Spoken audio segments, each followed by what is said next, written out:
हिवाळ्यात इडली फुगवणं म्हणजे मोठा टास्क असतो. इडली बनवणंच टास्क असतो खरं तर. आणि तोच टास्क कंप्लीट करण्यासाठी माझे जे काही कष्ट होते तर तेच मी तुम्हाला थोडक्यात सांगणार आहे. एकदा इडली बनवले तर ते 3 दिवस त्याचे पसारा पडतो, भांडे पडतात. तर कसं ते सांगते. भिजवायला भांडे वेगळेच आणि परत केल्यानंतर घासलेले आणि खाल्लेले भांडे वेगळेच. तर हे चालूच असतंय.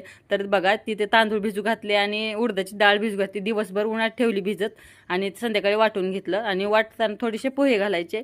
तर थोडं थोडं पाणी घालून वाटून घेतलं छान असं आणि सुती पोत्यामध्ये गुंडाळून ठेवलं. त्याचा व्हिडिओ मी टाकला होता, खूप छान त्याचा प्रतिसाद आला. मग म्हणलं सांगावं. आणि रात्री भिजत घालतानाच थोडासा सोडा घातला आणि रात्रभर भिजत ठेवलं तर छान असं पीठ भिजलं होतं, म्हणून एवढी छान अशी इडली झाली. तर बघू शकता किती पांढरं शुभ्र सुद्धा झाली आणि मऊ झाली, एकदम फुगली मस्त अशी झाली आहे. मग म्हणलं तुम्हाला का नको दाखवायला, तर दाखवली पण. आणि इथे बघा छान असं सांबर बनवलं आणि इडली छान असं जेवण केलं. तर आमच्या इकडे नारळ भेटतच नाही दुकानात, त्यामुळं इडली चटणी राहिली. इथं छान असा आनंद घेतला. तर व्हिडिओ कसा वाटला